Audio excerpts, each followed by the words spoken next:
Bom, boa tarde, então, agora oficialmente para todo mundo. A gente organizou esse workshop no âmbito do programa Sustainable Finance for Biodiversity, que é ele é coordenado pela Frankfurt School, né? Ele é realizado pelo Ministério de Meio Ambiente, Conservação da Natureza e Segurança Nuclear da Alemanha, né?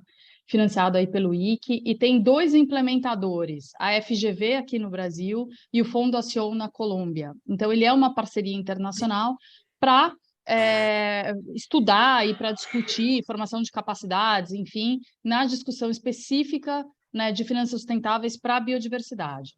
No caso brasileiro, aqui a nossa proposta para o Brasil, né, o que a gente tem de atividades no Brasil, é a realização de capacitações, né, então uma série de capacitações envolvendo aí diversos atores da sociedade brasileira, envolvidos com temas relacionados à finanças, sustentabilidade e biodiversidade, que é o recorte bem específico desse trabalho.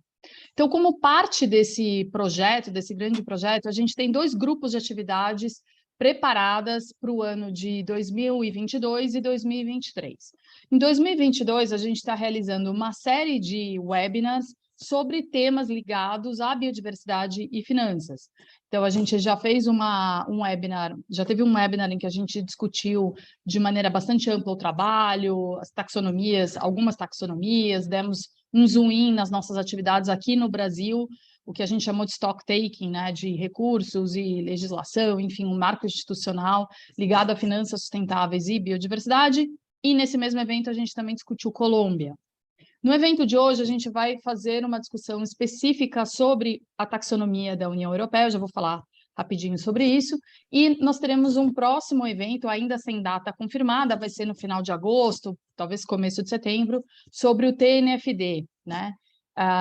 E aí é uma iniciativa voluntária e a gente pretende realmente trazer também uma discussão dos projetos pilotos, do TNFD, enfim. Mas hoje, o assunto de hoje é a taxonomia da União Europeia, e para isso a gente tem dois convidados que são nossos parceiros, enfim, né, são pessoas queridas aí, com os quais o GVCS já tem um relacionamento há bastante tempo, e eles estão muito envolvidos com essa discussão em âmbito mundial e particularmente no âmbito europeu. Então, a gente vai ter... Eu não vou me arriscar a falar os sobrenomes para não cometer nenhum erro aqui. Então, Ingmar, Daniel, I'm so sorry, I won't pronounce your surnames so that nothing wrong happens. So, a gente tem o Ingmar é cofundador e CEO da Climate Company, que é essa empresa que é nossa parceira e que eles estão envolvidos nessas discussões globalmente, particularmente na União Europeia. Preciso do carregador, está carregado aí? Opa, tem alguém com o microfone aberto? Vamos desligar, deixa eu ver. Desculpa. Ele tem se envolvido com as discussões de finanças, né, carbon finance, e é um expert em economia climática e sustainable finance, e tem atuado aí em diversos projetos de pesquisa e trabalhos aplicados à luz desses temas, né? Então, o Ingmar é o CEO e um dos fundadores da Climate Company, que é essa nossa empresa parceira sediada na Alemanha.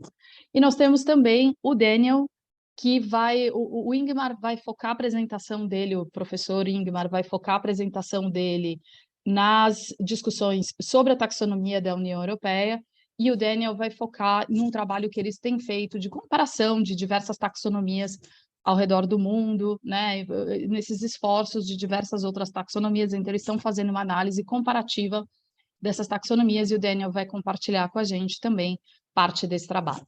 Então, sem mais delongas, eu vou passar a palavra para o professor Ingmar, que então vai fazer a sua apresentação. Ingmar, Daniel, we are very, very happy to have you here with us today.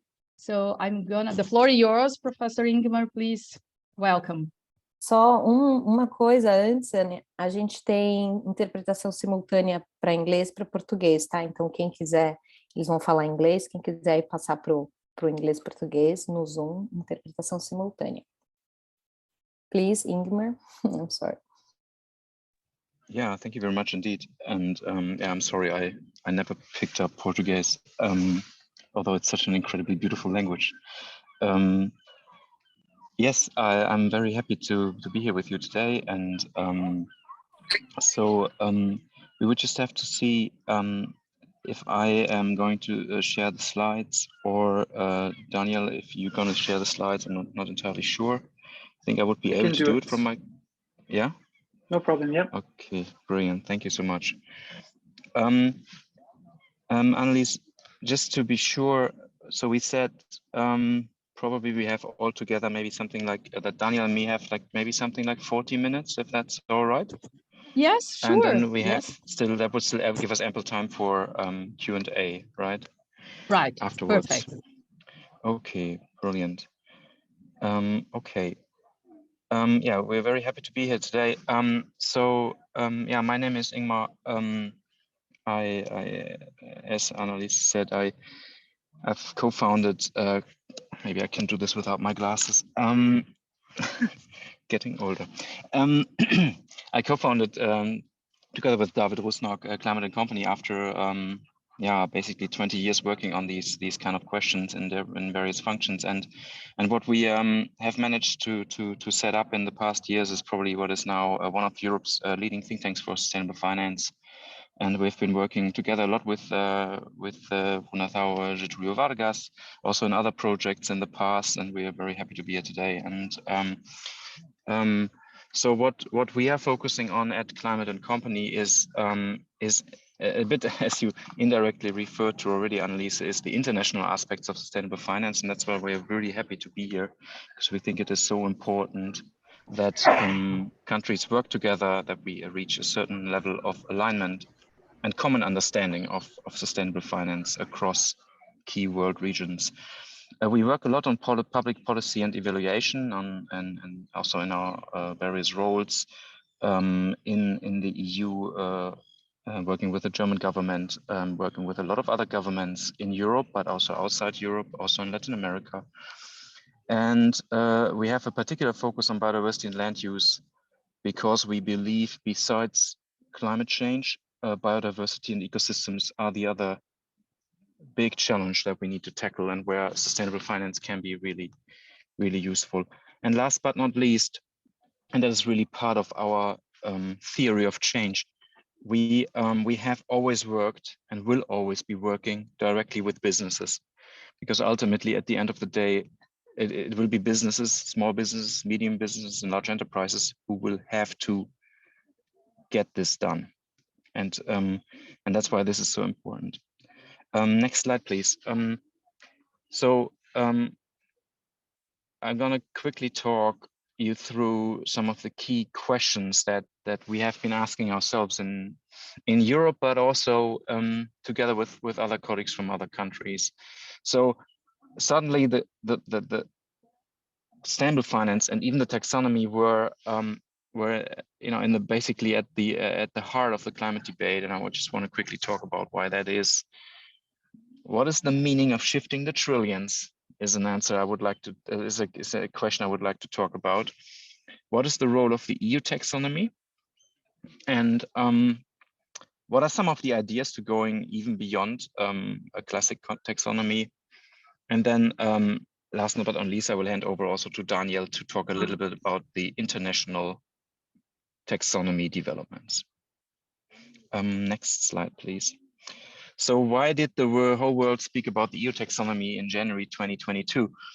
So it's just a few newspaper clippings here from, you see it in the top, in the bottom right corner, the Financial Times, you see the New York Times, one of the leading German newspapers, and another international newspaper, and they were all talking about the taxonomy, because by now everybody, a couple of years after the expert groups had started working on this, had understood how important it will be to tell what is sustainable from what is not sustainable, to be able to identify what is green from what only sounds green or has been painted green.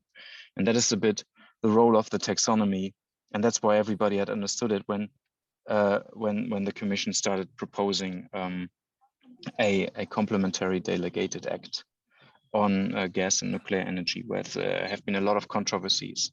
But that's not really what we want to talk about today. we want to talk about the developments and what the taxonomy is and what it isn't. Next slide, please.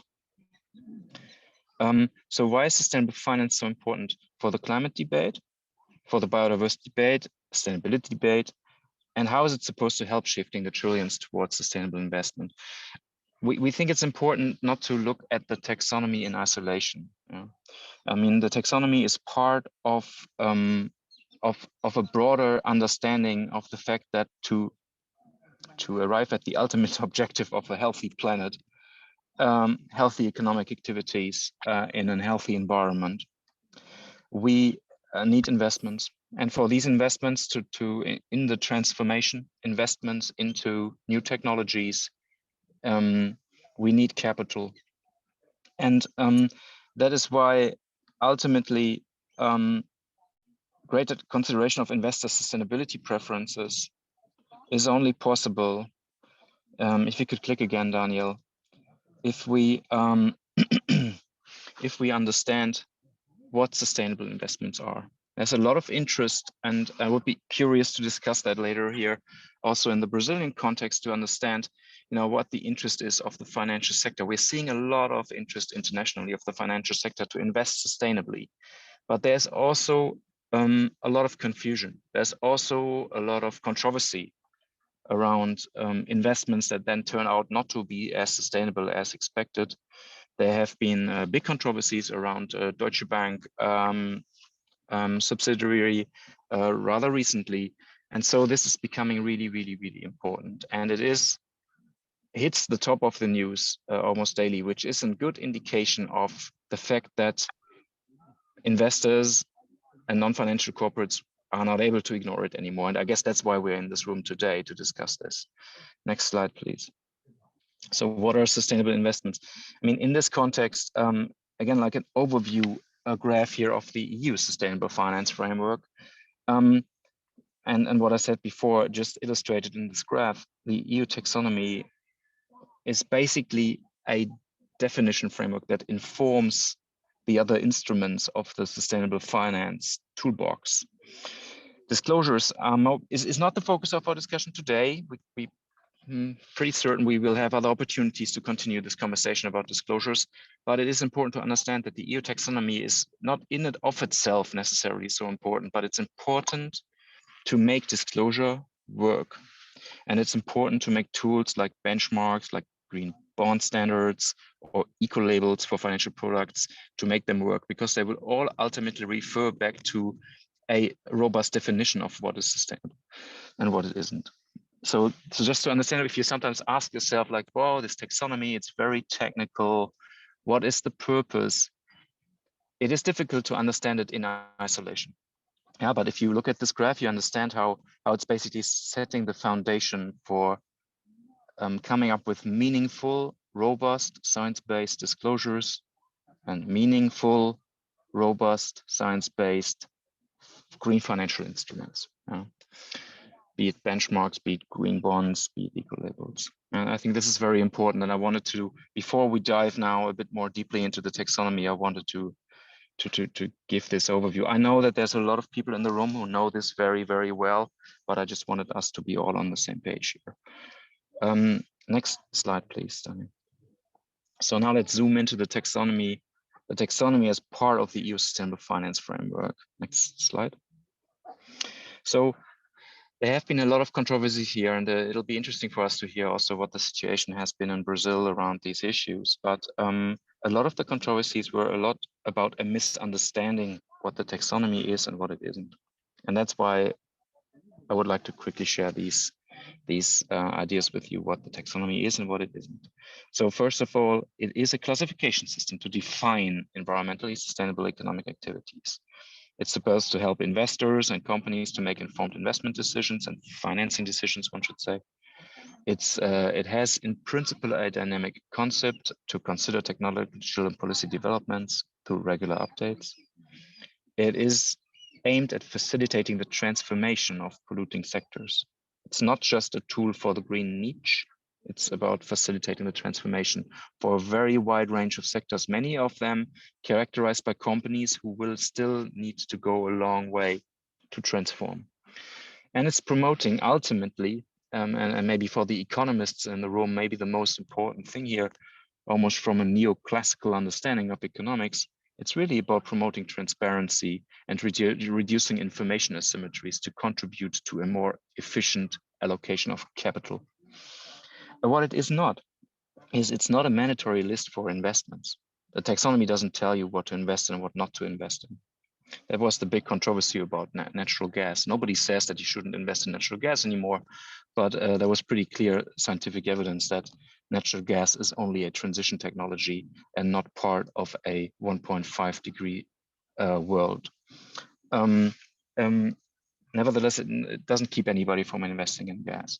Secondly, the taxonomy does not assess the financial performance of an investment. It is about the sustainability performance. And what is not green is not necessarily bad. That means it's also very important, and I'm going to get back to that point later. It is important to understand that this was targeted, first of all, to certainly give transparency about sustainable activities.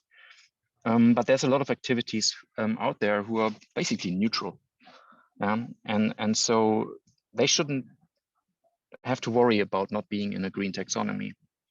And I think that is a very important point. We can discuss that a bit later, because there was a lot of frustration, I think, by companies not being able to show that they are not part of the problem, because they're not green, because they're doing something like accounting services, or maybe like our company, like advisory services, but weren't able to show that they're green.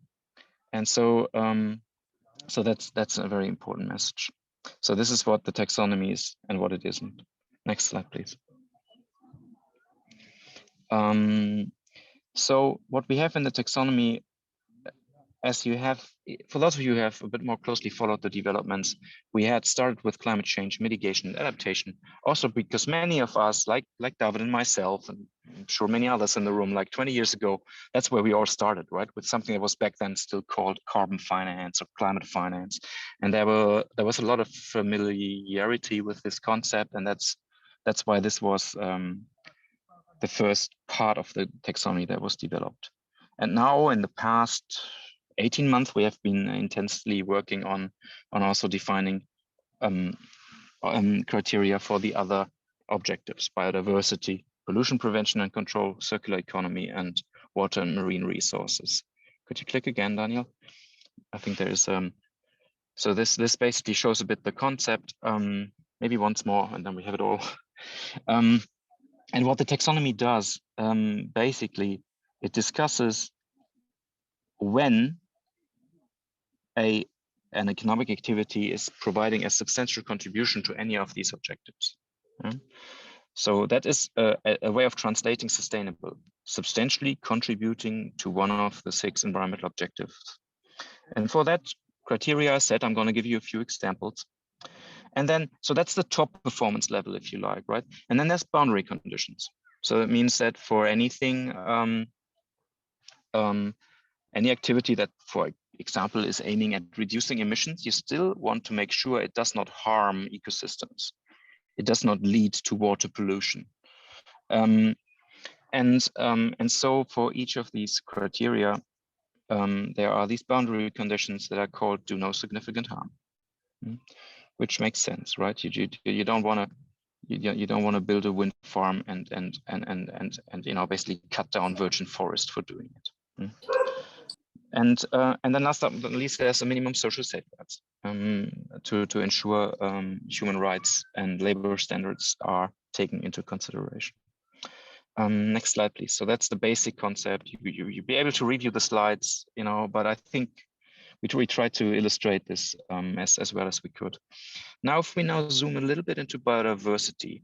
So I said before, so what we have been doing, what the taxonomy is ultimately, it's a regulation, but then we have delegated acts that are implementing acts for implementing the regulation and putting more detail by developing specific technical screening criteria to make it implementable, to make it manageable, to make it tangible. And that means now if we now zoom in on biodiversity ecosystems, there was this Taxo 4 draft. You maybe heard that a lot. Taxo 4 just means it's the other 4 objectives, the non-climate objectives. pollution, circular economy, water, and biodiversity. And there's a couple of examples that we lined out here where for example, now in this report that has been submitted end of March, what we did is, for example, for crop production, we defined a substantial contribution for biodiversity, or for manufacture of food products, it was defined for biodiversity, but also for circular economy in the context of food waste, for example. And then for each of these economic activities, so the substantial contribution was defined, and the do no significant harm criteria were defined. Yeah?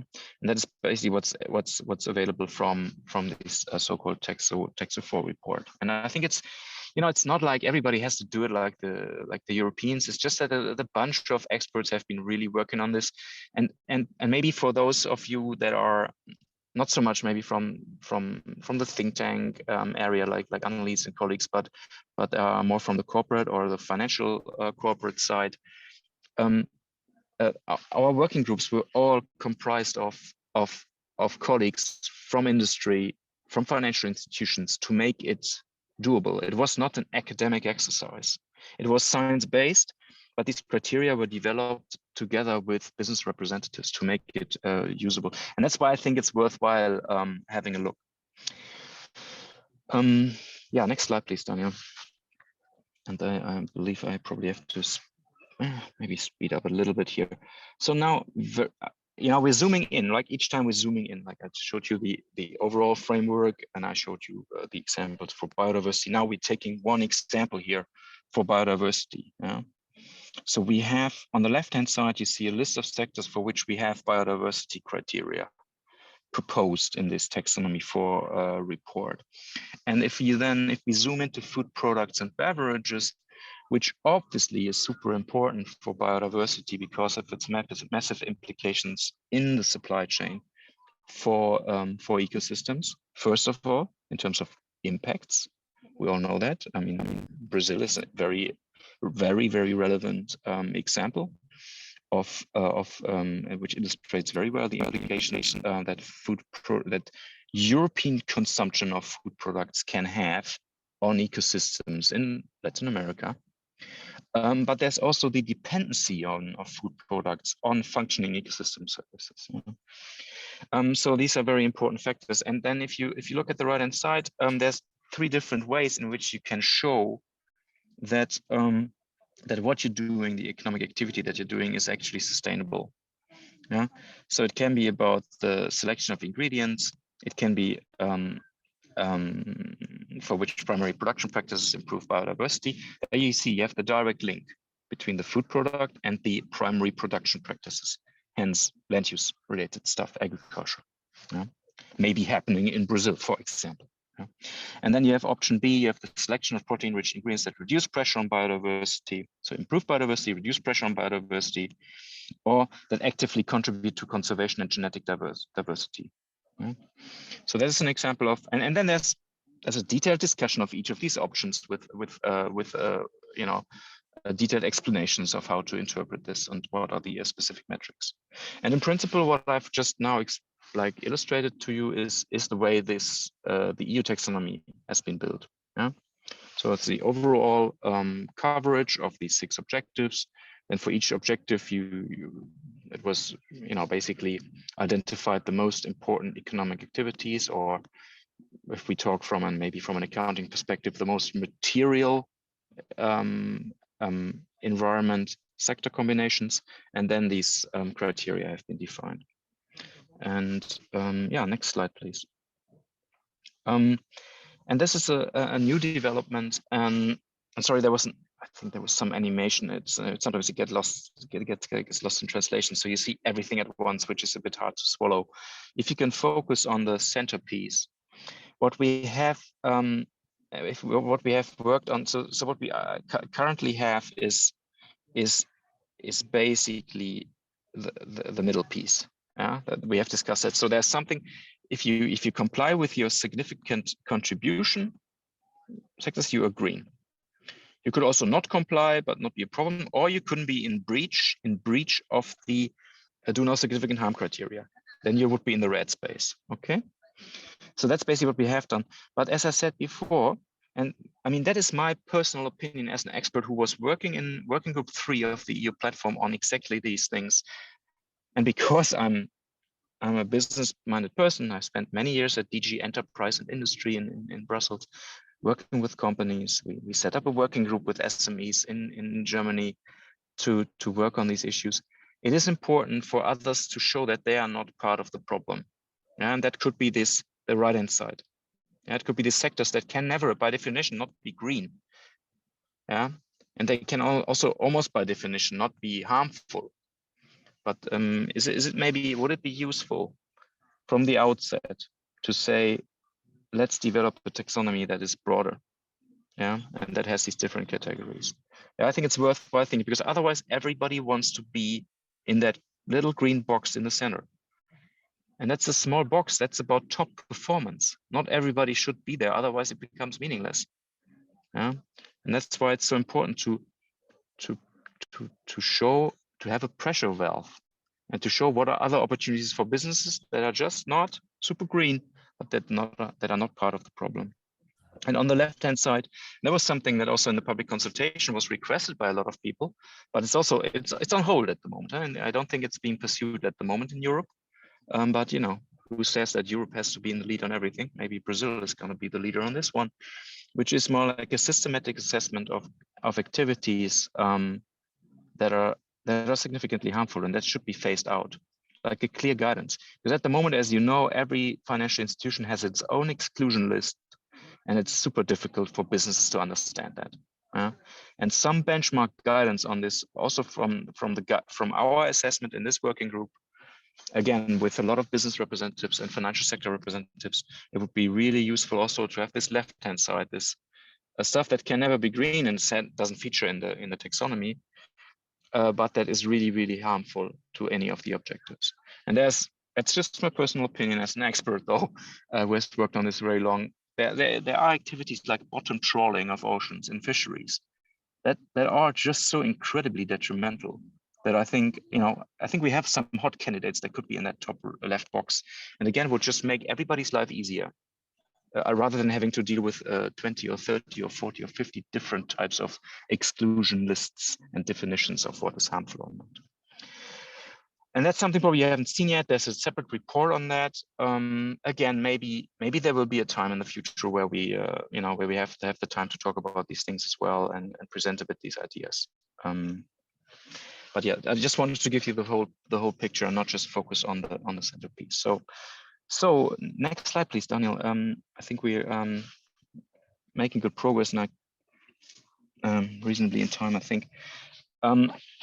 What's the idea? So we did at some point a study for DG FISMA. DG FISMA is basically the EU level Ministry for Financial Services, who is in the lead for this. It's like a financial ministry at EU level.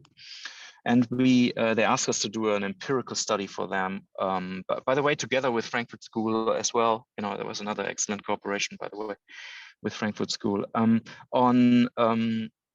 how could you actually apply the taxonomy to portfolios, so to equity portfolios. So what we did, we looked at 100 equity funds and said, okay, if you apply the taxonomy criteria, what happens? And we had the problem that generally there was a rather small green share, because the taxonomy more or less defined that green share, but there was also a big, what is white here, a big share that was not defined at all. And that was the first time when we thought, wow, it would be really good if we had this low environmental impact taxonomy, so that ultimately you would be able to define the entire portfolio, yeah, and ranging from substantial contribution to intermediate performance and significant harm, and then on the other hand, the low environmental impact, yeah. So this is one of these potential applications that I still see and that my colleagues still see from that working group. But I don't expect the EU to move forward on this very, very fast, but it could be an interesting piece of thinking also for the Brazilian context, I believe. All right. Next slide, please. Could you click a couple of times? I think there's a couple of bullet points here. Yeah. So if you recall my graph with the 3 green boxes and basically how these pieces are linked, and the taxonomy is linked to disclosure and the other tools. We have, and we'll not be able to cover this today, so I'm just wanted to quickly point out that what I believe is a super, super relevant development at the moment in parallel with the taxonomy is the disclosure framework, are the disclosure frameworks across the globe. We did a comprehensive study last year looking at the dynamics, and there is a lot of things happening. So there was just the consultation of the SEC, which is basically the US regulator. They are contemplating mandatory reporting. We have mandatory reporting in Europe, but it wasn't done very well. So we realized that, and we're trying to do a better job now with a new proposal. And there's a lot of definitions, because if you after getting the taxonomy definitions right, we need companies to disclose, to achieve more transparency, to reduce information asymmetry, to enhance the efficiency of capital allocation. And so this link, I just wanted to, I believe, Daniel, I hope I'm right, end on this message, because that's what we ultimately need for shifting the trillions. And this story, I think, can be continued, and I'm sure we're going to have future opportunities to discuss about these things. Yeah, I wonder if I remembered correctly, but the next click, Daniel will tell me whether I do or whether there was still another slide that I wanted to talk about. Okay, now I just, this is already what is happening. We had the NFRD, we had the non-financial reporting directive. It's again, it's not about saying that everybody should do the things we do in Europe. It's almost the inverse. We had just had this big real experiment out there, which was the EU implementing the non-financial reporting directive and not doing it very well. And it's just an interesting learning case where you could have a look at and say, oh, wow, so this is what you shouldn't do. And then now the new proposal has some of these learnings implemented. Yeah. So that's what I think for me, as an old UN guy, I think that's how we learn from each other, right? I mean, so I also encourage everybody to look at, maybe what wasn't done so well and what could be done better also in a Brazilian context. But yeah, on this note, thank you very much. And Daniel, maybe you want to share a few more, insights, putting this into more of the global context now. Perfect. Thank you so much, Ingmar. And thanks a lot also to the Fundação, Julia Vargas, for having us. Thanks a lot. And also hello from my side to all the people in the audience. Now, after Ingmar has given us a very in-depth already presentation on the European taxonomy, I'd like to focus a little bit on the international taxonomy developments, because as part of our international aspects on sustainable finance work stream, we basically work a lot on this. And very often the European taxonomy is in the media, as we have seen, but we also think that the global developments, regional developments are very, very important when it comes to taxonomies. So for now, for like the next 10 minutes, I would just like to share a couple of developments that are happening, especially in Latin America. But first of all, I'd like to show you one of our world maps that we basically created during our research, where we can see all of the national green finance taxonomies that are currently out there in the world. So it's not only the European Union taxonomy, but many, many more. And this is definitely ever changing. So it feels like every month there are some new developments that need to be added to this list. But what I'd like to show you here on this world map is that we have, on the one hand, taxonomies that are in development and taxonomies that are implemented. So the blue ones are the ones that are in development still. And these range from very different stages of development. So for example, we have some taxonomies that are still in the initiating phase, meaning that there have been talks, consultations, feasibility studies on different taxonomies and how to develop them. But then in this category are also taxonomies that are already much further developed and almost ready to be implemented. And then in green on this map, we can see the taxonomies that are already implemented. So those are Colombia, the European Union, Mongolia, China, Japan, and Malaysia. Something that is very interesting here, and I like to focus a little bit more on Latin America, is the Colombian taxonomy that has been recently launched in exactly in March of this year. And it's seen by many people as a bit of a front runner in the region, because it is quite progressive in its approach to the taxonomy. So that means, on the one hand, it has borrowed some parts from the European taxonomy, but on the other hand, it has really much focused on biodiversity and land use, by especially targeting its high impact sectors, which are agriculture, farming, livestock, and forestry as well, because these make up more than 50% of the country's CO2 emissions. So here we can see a very clear example where biodiversity has been a very important aspect, and it has only been implemented a couple of months ago. So I think it will be very interesting to see in the coming months and the coming years what kind of impact this taxonomy has. But it's already a very progressive step in order to implement much more biodiversity in the taxonomies. Then on the other hand, we have Peru as well, and we at Climate & Company have actually advised the Peruvian government and the GIZ, the German Agency for International Cooperation in Peru, on how to develop the enabling environment in Peru, and especially develop a roadmap for the taxonomy.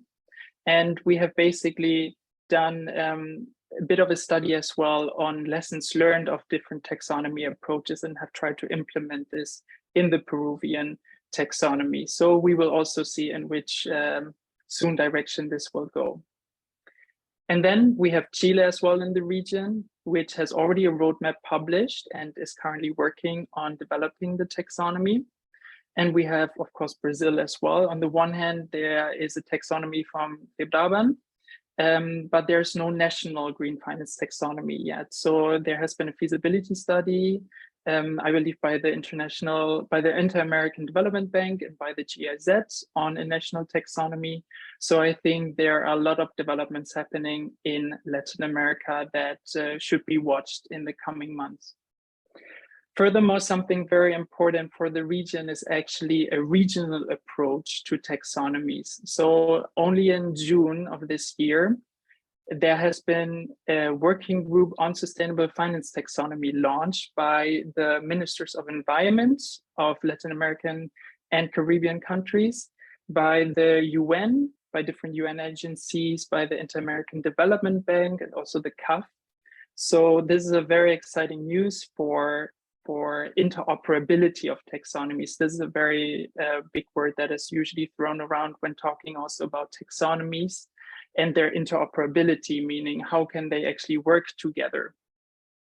And also, how can taxonomies, who are supposed to bring clarity to businesses, to investors, how can, through an interoperability approach, how can confusion be avoided?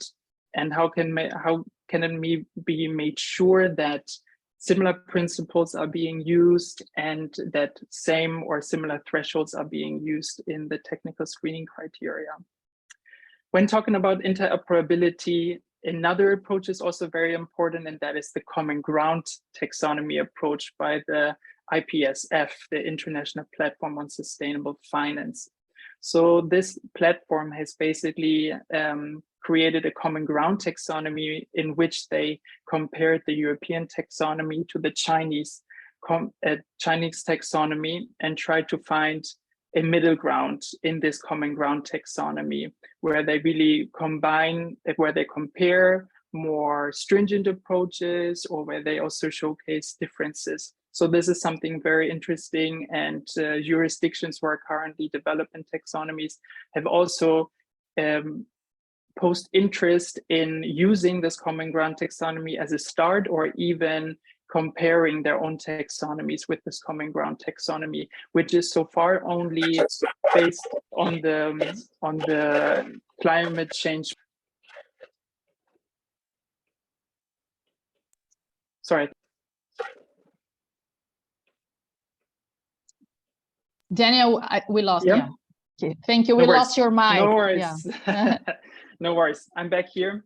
So basically, what I wanted to say was that the Common Ground taxonomy for now is only based on the climate change mitigation environmental objective, and there are plans for including the other environmental objectives as well. And lastly, there's also another approach to kind of make sure that there's more interoperability between different taxonomies, and that is called the benchmarking approach. So using one taxonomy that is already well developed for the taxonomies, for the taxonomy development in another jurisdictions. So for example, this could be South Africa, because they have very heavily borrowed from the European taxonomy approach and then adapted it to their own, but basically keeping the same structure as the European taxonomy. So we see there are a lot of different developments happening, especially we see on the one hand, there have been national developments of green finance taxonomies, but also approaches to make sure that these taxonomies are interoperable. So lots of amazing things going on here. And I also wanted to show you one piece of the study that we basically did and that we still frequently update at the moment. And that is basically creating this table of all the different taxonomy approaches that are currently happening around the world and showcasing where are they focusing on, which environmental objectives, have they already developed technical screening criteria and do no significant harm criteria, and what kind of classification codes are they using? And this is something very interesting as well, because we see here that one point for harmonization or interoperability would be to find a classification system that is used by all of the different taxonomies in order to avoid confusion and make it more comparable. So this is something that we're working on frequently as well to update. If you're interested in this, you can actually look on our website and find this study and this comparison. And currently we're working also on biodiversity taxonomies, doing a similar comparison with one partner organization. So we're very excited about these news. And I think that's it from my side. Thank you so much. And I give the word back to Annelies. Thank you so much, Daniel, Ingmar. Very, very interesting presentations. Well, I think everybody is getting ready for questions, but I have two questions, actually, so I'm going to start the process.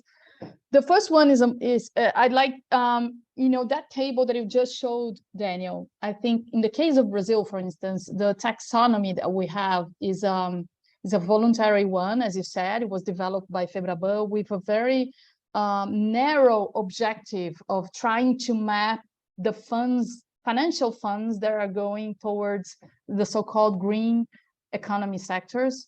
So it doesn't have the aim to inform public policy. So I guess that's a very important distinction between this taxonomy and the others that you have just shown. So if you could just tell us if the others that you just showed, all of them are public policy, or some of them are also, more on the voluntary side. So that would be the first question. And the second question is, it's very interesting what Ingmar just mentioned about the learning process, because of course, this is a very complex and complicated subject. I mean, classify economic activities has never been easy in the history of economics, so it's not easy now as well. But there are different approaches. So, for instance, the SEC, the Securities and Exchange Commission in the U.S., they're working on the financial side. They're working with two different regulations. They're trying to classify financial funds and financial flows going to climate funds. And they took a different approach than the European Union. The approach, so for instance, the European Union, the taxonomy took the approach of economic activity, so trying to understand the 6 objectives of every economic activity. But the SEC focused on the process of management. If the manager of the fund, for instance, how is the manager managing the investment? So they divided into 3 processes.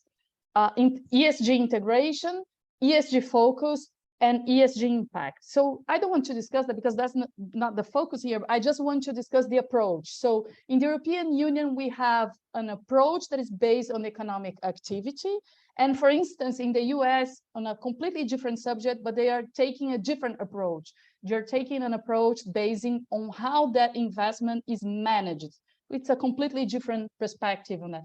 So I'd like to hear from your perspective and the things that you have been studying all these years about, for instance, focusing on economic activities. What are the challenges? What are the difficulties of trying to understand if a certain economic activity is helping a certain environmental objective or doing no harm?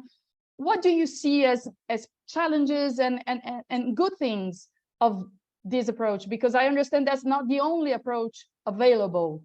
Probably in the other taxonomies that you have just shown us, Daniel, probably there are other approaches too, I don't know. But if you could comment on these different approaches to classifying companies, activities, investments, that can vary. If you could just comment, that would be very interesting. Thank you. Thank you, Annelies. For the first part, I will briefly answer, and then I guess Ingmar will take over the second part. So from your question, we actually see that there are, on the one hand, the government-led initiatives that I showcased to you right now in the map, and then we have the market-led ones with the CBI taxonomy, for example. But interestingly, in Malaysia, we, for example, have a voluntary taxonomy that is actually led by one of the major banks in the country. But most of them that I showed you right now, they're public policy informed. So governments took the initiative actually to start the process, to implement it. So from what I've seen, from what we've seen in our research, most of them at the moment are much more focused on public policy. And on the other hand, we have some voluntary ones, such as the one in Malaysia, or the one that you mentioned from Febraban here in Brazil. Yeah, I mean, I think it's not a binary discussion. When you say informing public policy, I would first of all probably slightly disagree in the sense that this is not the primary focus. I think the key thing is do you have a policy-led or a market-led approach? Because, and that goes back to the point that I made before. I mean, the taxonomy in and of itself is it's kind of irrelevant. The taxonomy is only becomes relevant when it's used, and we know from, I would say, 20 years of empirical research that voluntary disclosures don't work. They do not effectively reduce information asymmetries. Yeah? There's a plethora of top studies on that, you know, some of it we have co-authored or other colleagues have co-authored. And that is also the realization of a lot of these policymakers. And I mean, ultimately, I mean, this is happening in parallel now, but what you do in disclosure frameworks, you generally, you define exactly what you need to disclose. And it's obviously useful to have taxonomy that you're disclosing the same things, but if you don't disclose the information that is needed to define whether an activity is sustainable according to the taxonomy, then the disclosure framework doesn't really work together. That's at the moment exactly what we need to do. We need to see, like, the metrics that you're supposed to disclose, do they allow the investor to tell whether that company is above the threshold or not? Is it significantly contributing to the environmental objective or not?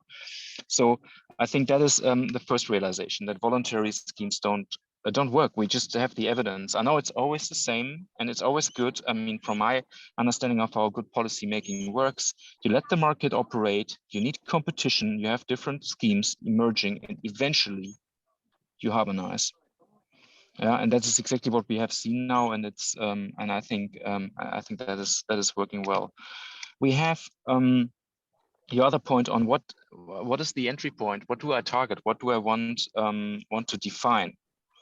And we have not discussed the whole toolbox of sustainable finance today. Now in Europe, we have the activity-based approach in the taxonomy. and we're gonna have a very closely related activity-based disclosure as well, because the disclosure framework is gonna be both sector agnostic, but also sector specific. So we're developing at the moment sector specific disclosure criteria, reporting criteria, and they will pick up on that. And I think generally speaking, that is useful. I mean, basically, if you want to define a standard, you need some level of aggregation where you do it. Because otherwise, then you just don't have a benchmark. You need a benchmark and then to compare. You only get a benchmark curve if a certain number of companies actually use the same metric. And we've found over many years also of climate policy making that this 4-digit level that we have more or less chosen. Yeah. So the 2-digit level is metals. If you go with the 3-digit level, you have ferrous metals and non-ferrous metals. And if you go to the 4-digit level, you have aluminum, copper, zinc. And it's at that level where you have a meaningful aggregation, and you're getting rid of all the heterogeneities that you need to get rid of so to have something meaningful. It's always a compromise. And so you ask about challenges. It's a challenge that sometimes, you know, the frameworks are different, for example. Yeah, we have the NACE codes in Europe, we have NAICS in the US, we have other codes elsewhere. And the way that sectors are defined are sometimes different. Yeah, so they come with all the challenges, but I think it's a pragmatic approach. And that's what I like about it. We have other approaches that are tackling more the management side. And so I try to not to speak too long here. Just give me 1 or 2 more minutes. So on the management side, so first of all, we have other pieces of legislation that are dealing with that explicitly. I mean, one case in point is the Sustainable Finance Disclosure Regulation that is targeting principally financial institutions. And there, it's a matter of that they have to explain how they're going about ESG risks. So that is not sector specific. Yeah, that's taken a very similar approach. Yeah, but in that sense, they have to. It's not sector based and it's not a taxonomy, but it has the same effect. It's supposed to generate transparency around how well an institution is managing their ESG risks. And then last but not least, again, to me, what I think is the centerpiece is disclosure, because we need transparency, and yes, for that we need definitions. But it's as Daniel said, we can have slightly different definitions, I suppose, as long as we have a benchmark and then explain how we deviate and why we deviate from the benchmark value. But it's the disclosure obligations that will really create transparency. Without that, the taxonomy is, as I said, I think pretty meaningless. And there, the SEC seems to pursue a very similar approach, right? We have just reviewed the SEC proposal for mandatory carbon disclosure, and they have asked a lot of questions there, and a lot of them also on a sector-specific level. And so, maybe last but not least, what I like about this sector approach is that it helps you to simplify the problem, and also to get some proportionality, or what we call maybe in this context materiality discussion in this. So that means no, not every company should report on all 6 environmental objectives. If I have a small software company in Sao Paulo or Berlin center, I'm not going to report on biodiversity impacts because I don't have biodiversity impacts. Okay, and that's the logic of the SASB standards, for example, from a financial risk perspective, and that's also the approach the taxonomy implicitly takes. We're not defining the taxonomy for every single, like these 6 objectives that I showed, right? These 6, they are not defined for every sector. Yeah, it's just you take the top sectors and you define it for them, and then you cut off the tail end. So you take just the 90% of the CO2 emissions, and you forget about the tail end, all the little contributors. And it's the same for biodiversity. Yeah. So I mean that's maybe a bit of a lengthy attempt to try to answer this. So to summarize, I think the most important move is the one to away from voluntary to mandatory frameworks, and then secondly to implement all of that in a differentiated disclosure framework, where then you can disclose on both things. You can disclose on how you manage it. Yeah, the described approach. And if you look at the reporting standards we're writing in Europe, they are doing that. How do you manage your risks? And then on the and then you have the performance benchmarks at sector level. And I think this combination is probably what we're going to see going forward. Thank you. Thank you so much. I think we have time for another question. I see Raquel Breda. Raquel, por favor, fica à vontade para fazer sua pergunta. Thank you very much. Well, first of all, thank you, Ingmar and Daniel, for the very interesting discussion. First of all, I'd like to ask if it would be possible to share with us the presentation, because it has links to many interesting facts that are important for us to follow up all this issue, the development of this issue at the international level. And my question is very specific. You talked about the usage of biodiversity, and specifically for the food and beverage production and chemical products, and others. And I would like to ask you about the production of energy, because it has biodiversity has been used and is increasingly being used for the production of energy, not just as a means for the manufacture of products as chemicals, but for the use of energy itself. And it has been increasingly important, and I'd like to ask if it's not being considered in your line of work. Thank you. Yeah, I mean, bioenergy, that's where I started my career. I worked at on bioenergy and biofuels at the OECD and then at the FAO, and we worked a lot with Brazilian countries, because Brazil was always the leading country on the world on obviously on ethanol and products like that. It's a very has been a very controversial issue, biofuels, in the context of our renewable energy regulation to start with. So we wrote that. I was part of that in 2007, 8, 9.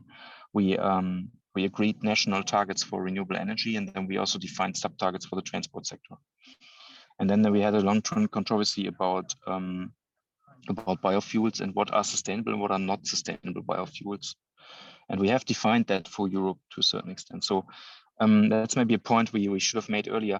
I should have made earlier, I'm sorry. So what we're trying to do in the taxonomy is trying to cross-reference as much as possible existing regulation, because it also makes it easier for companies to comply, because they're familiar with the existing legislative framework and these definitions. So sometimes these definitions are not ambitious enough to really reach a sustainable level, and then we have a problem. So at the moment, this is being recorded, right? Okay, so how do I phrase this? I think this is one of the sectors that have been rather controversial, also in the context of the taxonomy work and the platform work. And so so I'm very happy to maybe to share with you the after this meeting the exact definitions as far as they are available, and further definitions will be made available. I just saw an internal document that we have postponed this a little bit now, and then we most likely gonna see it internally in September or October. And then there is a gap. There's a gap in the definitions, and that's why we are actually starting a big research project together with the co-chair of the main working group of the platform on making sure that smaller bioenergy installations could also qualify, because somehow they have indeed been exempted from these definitions. Yeah, so it's, yeah, I'm not surprised about these questions, but I mean, there are some developments. But there has been so much controversy about the natural gas and the nuclear energy issue that everybody seems to be very, very scared at the moment. And so maybe the communication is a bit more, maybe they're a bit more careful about the getting the criteria right at the moment, and I think they should be. But I'm very happy to share all the insights we have already, if that helps.